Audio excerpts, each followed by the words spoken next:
Welcome back to Literacy Listens, the podcast where we dive into all things listening comprehension and its powerful role in literacy development. I'm Amber, and I'm joined today by Brian, our listening comprehension expert. Hey, Amber. Great to be here. Today's topic is a big one. We're talking about what good comprehension actually looks like, going from the literal to the deep. It really is. But before we get into it, a quick note. The voices you hear on this podcast are AI generated, and the script was developed with support from AI technology. The content you'll hear reflects research carefully curated and organized by Read Charlotte, a nonprofit dedicated to improving literacy outcomes for students in Charlotte, North Carolina. All right, so let's dive in, Amber. Let's picture two students that have both just listened to the story Goldilocks and the Three Bears. After asking some questions and discussing the book with both students, you realize one student has a deep understanding of the text, while one student only has a shallow understanding of the text. Okay, how can you tell? What's the difference? Great question. Well, the first student told me that Goldilocks went into the bear's house, ate their porridge, broke a chair, and slept in a baby bear's bed. Then the bears came home and she ran away. Okay. Well, that student isn't wrong, are they? No, not at all. They understood exactly what happened in the story. However, this is what I heard from the other student.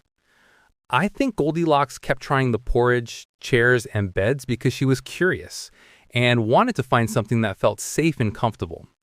Maybe she didn't mean to cause trouble, but she didn't think about how her choices would make the bears feel. Wow. Okay. See, that's different. It's a whole other level.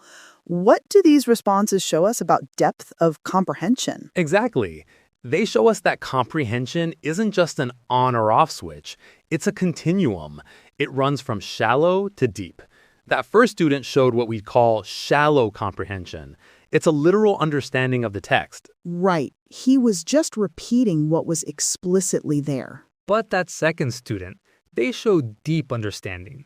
They use clues from the text and their own experiences to infer why Goldilocks acted as she did and how her actions affected others. They were beyond what was explicitly stated in the text. And from a teacher's perspective, that distinction it's everything. You have students who are amazing at retelling the plot points. They can tell you what happened in order. But when you ask them why it happened or how a character was feeling, it's just a blank stare. They're getting the words, but they aren't, constructing the meaning behind them. That's a perfect way to put it. It's like looking at the surface of a pond.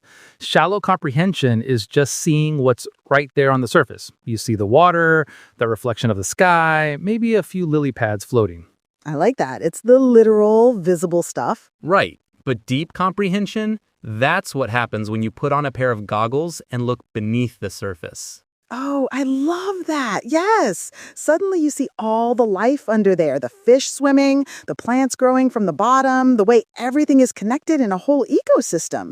You're not just seeing the what, you're understanding the how and the why of the pond. And that's our goal as educators, right? To give every student a pair of goggles.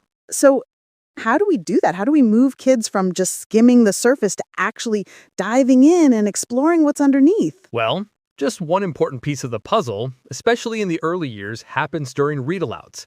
The kinds of questions we ask can open the door to deeper thinking. But questioning alone isn't enough. Kids also need to hear us model how readers think, and they need support and practice making sense of what they hear. And it comes down to the kind of questions we ask.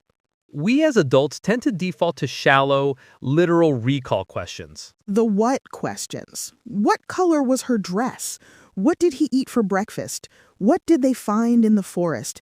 They're easy to ask, and they give you a quick check that the kids were, at least paying attention.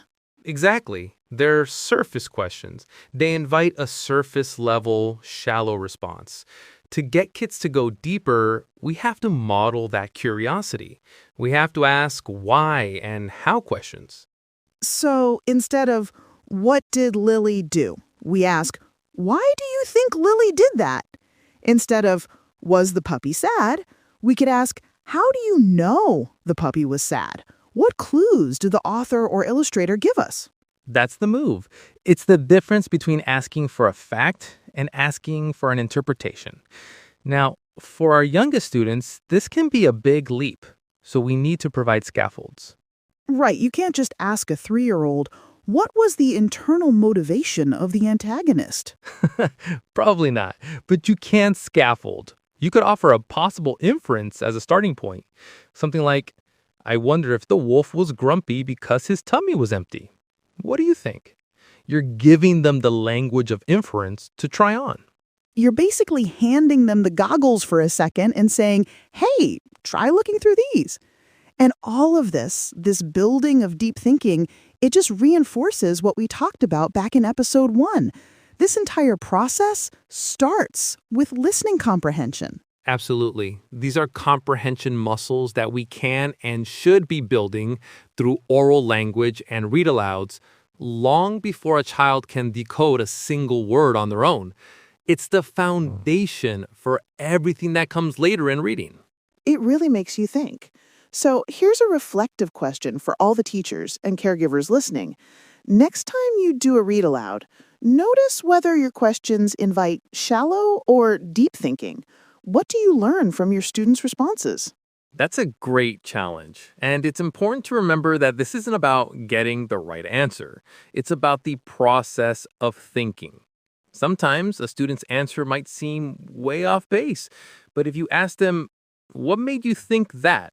You can uncover a fascinating and often logical line of reasoning. And speaking of the complexity of student thinking, this connects beautifully to what we'll explore in our next episode about the intricate nature of listening comprehension itself. Yes, in our next episode, we'll look at what makes listening comprehension so complex. We'll talk about how it's not just one skill, but several interdependent skills working together. We'll even share an analogy to help visualize this and give you a strategy, like focusing on one high-leverage skill during repeated read-alouds that makes this complexity manageable. I can't wait for that one. Thank you for listening to Literacy Listens. Be sure to subscribe on Apple, Spotify, and YouTube so you don't miss an episode. For more information and resources, please visit our website, listeningcomprehension.org, and check out the show notes for a deeper dive into everything we discussed. We'll see you next time.